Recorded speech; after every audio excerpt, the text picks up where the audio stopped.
Okay, it is Friday the 8th of July and I'm here to tell you what's new in retro games. Can you tell me what's new in retro games, please?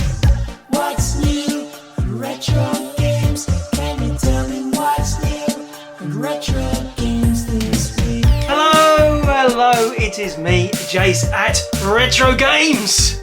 Yes, can you believe it? It's another Friday already, and here I am to tell you about all the new stuff on the website. What website? www.retrogames.co.uk. Go to the newly listed page. The link is below to go straight to our newly listed page, and you can see everything we've listed over the last 8 weeks by clicking the number buttons along the top, unless it's sold. And the problem is some of our stuff sells very quickly, including some of the stuff I wanted to cover today. We had some really nice Game Boy stuff, we had some nice PlayStation stuff, but it all flew out before Friday and I didn't get a chance to do it in the video.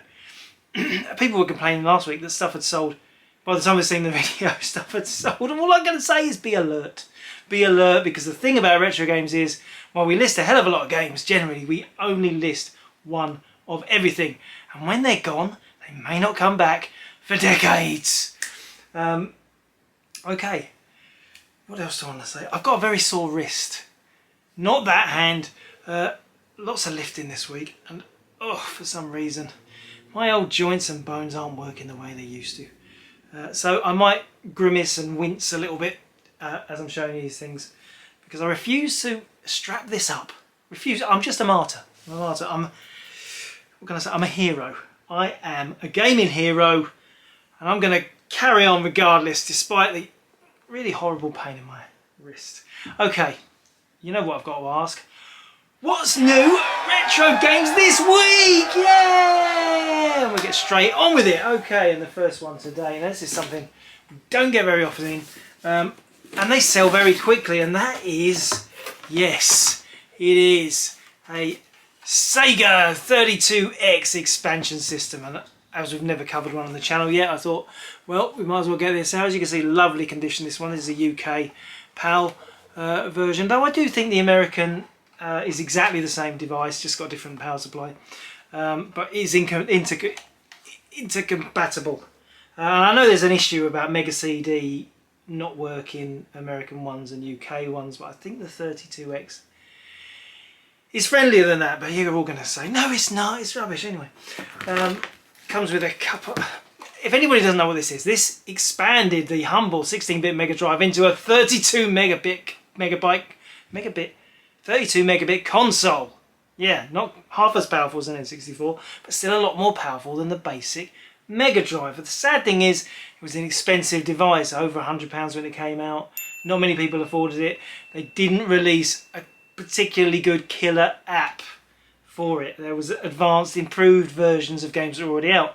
Virtua Fighter, Virtua Racing, Star Wars. Oh, there's a few, Mortal Kombat.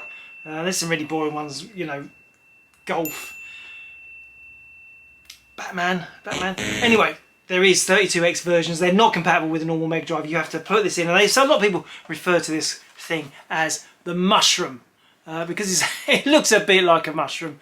Like, you know, it's weird. So you plug it into the top, and then you plug your secondary cartridges into the top of that, and you play 32X games. And well, people love Sega and people want these for their collection, not necessarily to play the games. So there's a couple of exclusive games.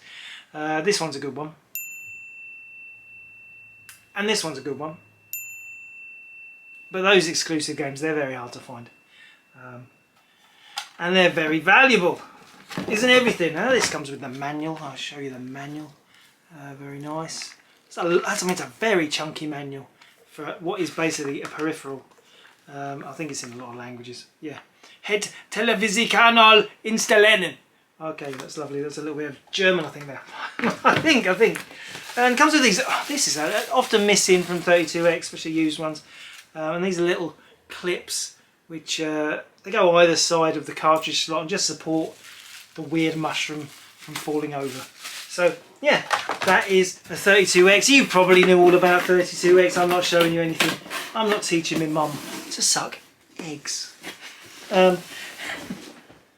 don't know why they say that. I mean, who needs to teach their mum to suck eggs? Who's doing that?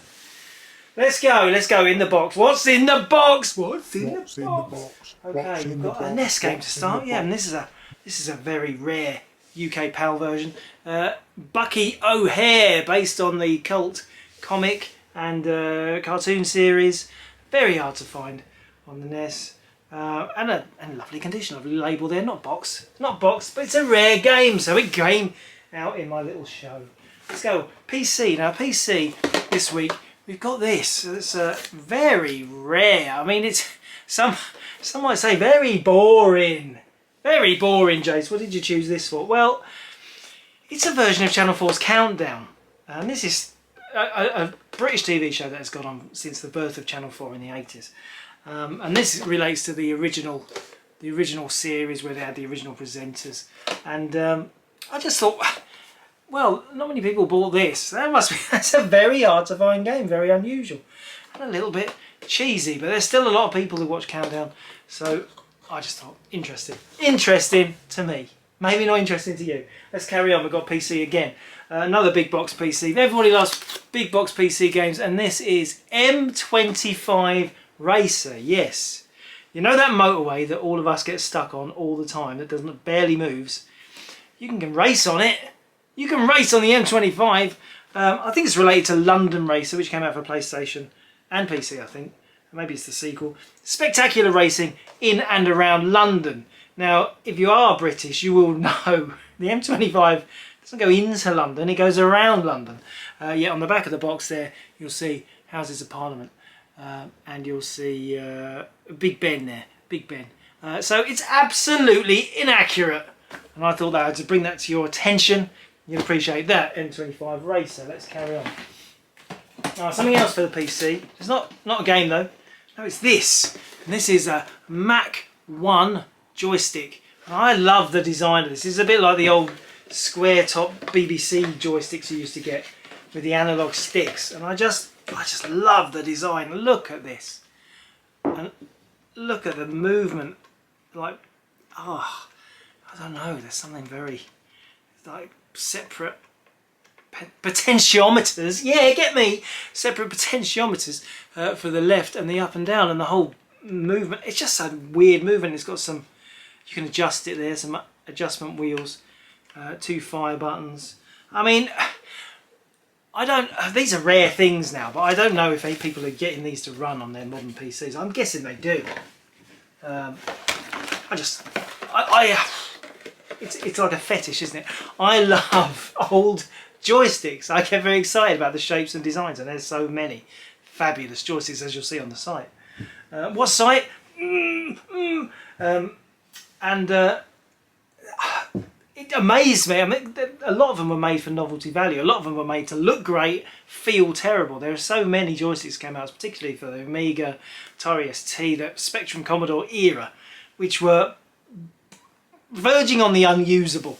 I don't know why, but I like those ones best. Oh, he's a nutter. He is, isn't he? He's an absolute nutter. Okay, we had some Famicom last week, you might remember. I've got some more Famicom this week. Went on the site, so I just thought I'd get some. This is one of my favourite platformers, an upgraded version of Mighty Bomb Jack. This is on the Tecmo label, but I think the coin-op is by, is it, Toland? I don't know, it's the coin-op, the Bomb Jack, isn't by them. Isn't by them. I can't think who it's by, but it's a brilliant single screen game where you have to clear the bombs on the platforms and get out of the level as quick as you can. And it is very addictive, and it's got that, you can get that kind of flow. You know when you're playing a game and you just kind of know what to do without thinking about it. Like Monkey Ball, that kind of inspired that, oh, I'm not even thinking about this, but I've just completed the level. And there's something about those sort of games, and up for me, Bomb Jack was one of those. Here's another classic, Karnov. It's a Data East, I think, Data East coin-op. But this is on the Namco label. Namco released loads of coin-op related games for the Famicom. The Famicom, if you don't know what that is, I can revert back to last week, but I can tell you it is the Japanese version of the NES console. They are difficult to play Famicom games in the UK without a super adapter or a compatible machine. And it just so happens, oh, I didn't even tell you the title of this one. This is called Bird Week. Yeah, Bird Week. I don't know. It's a strange name for a game, Bird Week. I just thought was worth a mention. And I was talking about, oh no, hang on. A couple more Famicoms. We'll get to the end of the Famicom now. I'll change. Oh, that's not one. Okay, one. Oh, make up your mind. One more, and that's Magmax Nichibitsu coin-op. Magmax. Yeah, you might remember this from the 8-bit. It got released on the Imagine label for Commodore 64 Spectrum Amstrad. It was a great shooter, but this bit more authentic, the original Japanese Famicom version. Okay, now I was talking about consoles to play Famicoms on, and we just happened to list one this week. And these are very strange devices, but they are a lot better than trying to get an original Famicom working, because they've only got RF out. And RF out is the analog signal that you needed to tune into your TV. You remember, you know what I'm talking about. Anyway, this is called an FC Dual, and it's a very cute little console. It's got 2 ports on the front. It looks Famicom-ish, or like Super Famicom Junior maybe. Anyway, as you'll see, there it's got 2 slots. One for Famicom games, one for Super Famicom games. So this will play all your import games on one little compact console, which I thought, that's pretty good. That's pretty good. This one does have a, it is Japanese, so it's got a Japanese power supply, which does require a step down. You might be able to get it to run with a different power supply, but I don't advise it. I don't advise using anything other than an original for the product power supply.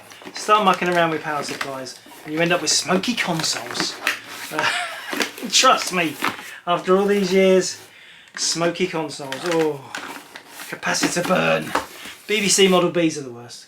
You plug in a BBC Model B, you've got a 50% chance of filling your room full of smoke. Unless it's been recapped or powered up for, you know, reasonably recently. They can be very smelly. They work, they're still working, there's smoke pouring out of the vents. But you know, it's working. Oh, okay, I'll just load delete. Anyway, following on from that, we did list some Super Famicom this week.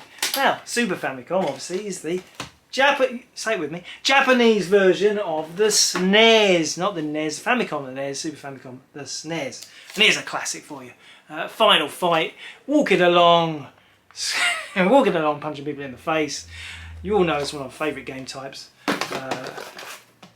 What else we got here? We got this is Super PC Kid. Now PC Kid was a big game on the PC Engine, but it did make it over to Super Famicom. Didn't get released. I don't think this got. Did it get a USA release? I think it did. I think there's a USA release, but we did not get it on PAL version. A brilliant platformer, lots of fun. He's a little caveman. He jumps about, whacking dinosaurs on the head with eggs. The actual Japanese name, Super Genjin. And we got Super Genjin 2. Bonk, he's the guy. Bonk, he's the main man. It's quite a good name for a character, isn't it? Bonk. And this is the sequel, PC Kid 2, or Bonk's Adventure.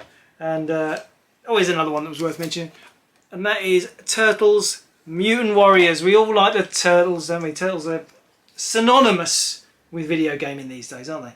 You can't really think about Teenage Mutant Ninja Turtles without thinking video games. 4 players huddled around that arcade machine, which they remade. They remade in the one, one-up arcades. You can get a 4-player version remake of the Turtles coin-op, and I'd quite like one, but I have not got the space. We have not got the space to start collecting one-up coin-ops as much as we'd like to. Have you seen the Outrun one? Anyway, carry on. Get to it. Oh, here's something different.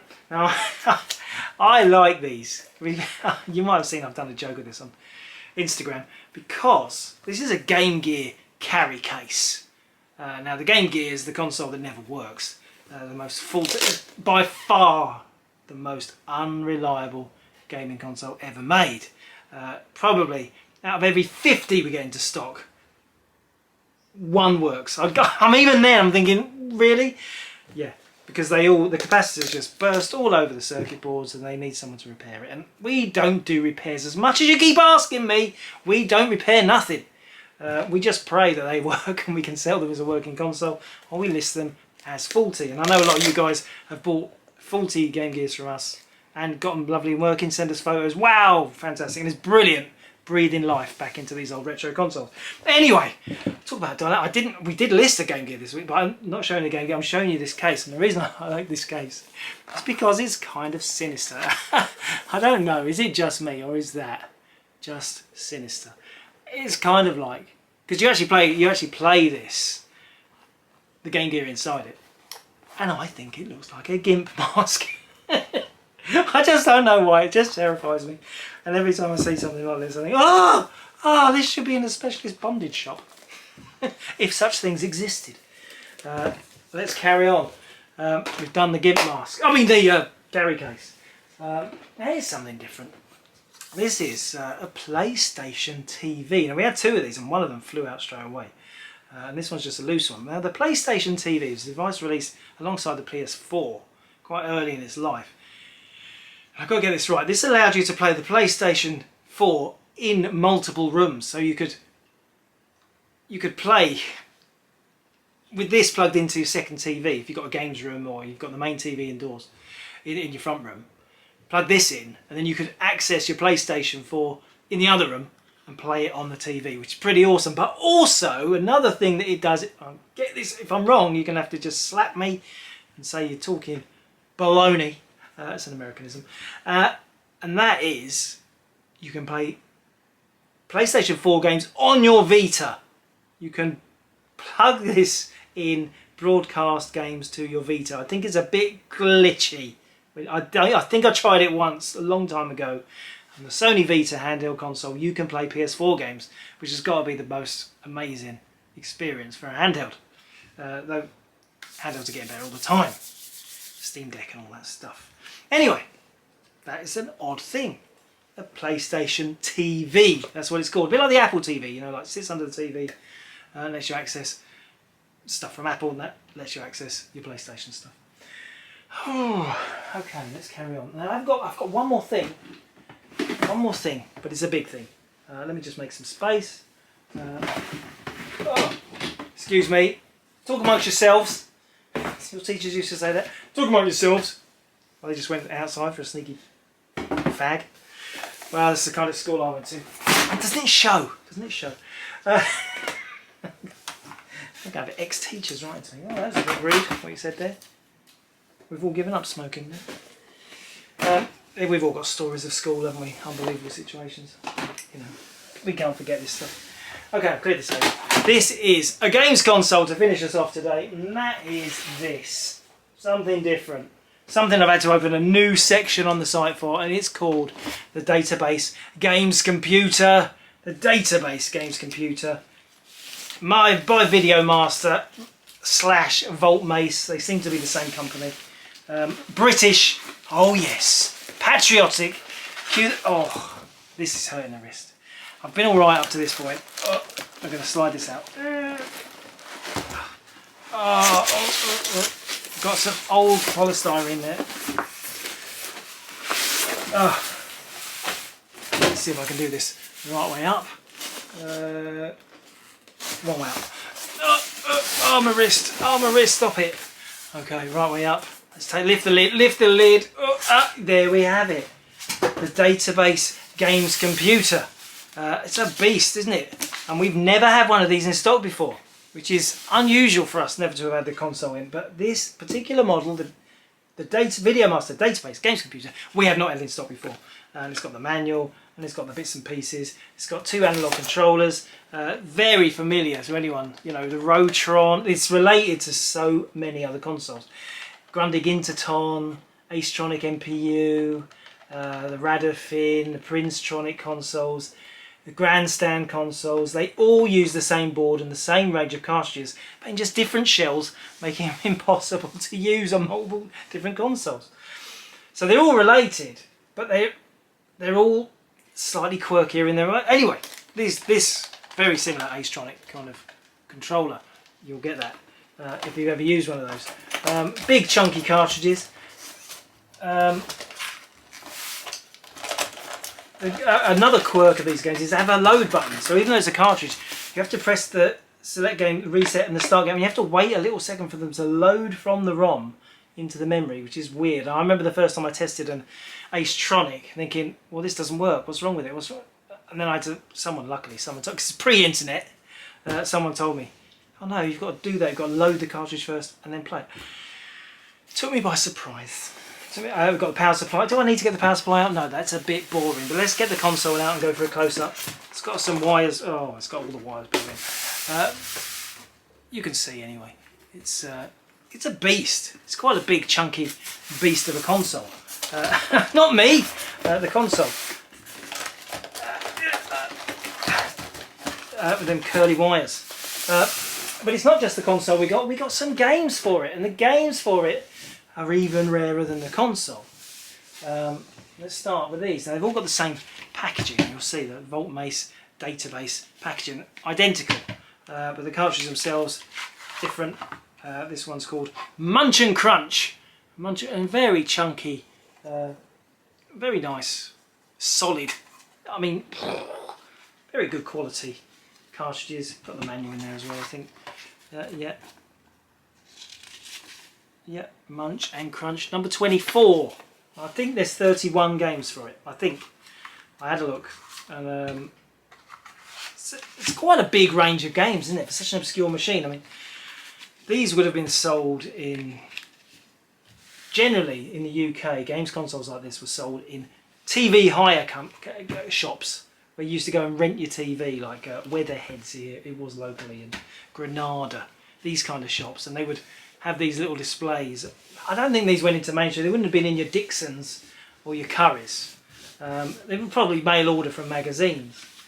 And they've got that kind of homemade, made it in the back of a shed kind of feel. Which is nice. It's nice, isn't it? It's nice for I like that kind of homemade. Here we go. There's another example here. This is another style case for these games. This game is Box Clever. It's like a kind of a puzzly game, and these kind of really cheesy, like VHS video style library cases. Very similar. I mean, they've just got stickers on the front. I mean, cheap and nasty, you'd say. Oh yeah, but there's something endearing about the way these are made because they're just so far removed from how games are produced today. And that's it today. Not too bad. We did good timing. Thank you for watching. Do check the website. More stuff coming next week. Until then, take it easy, Retro Gamers! Retrogames says thank you for watching. Retrogames says thank you for watching.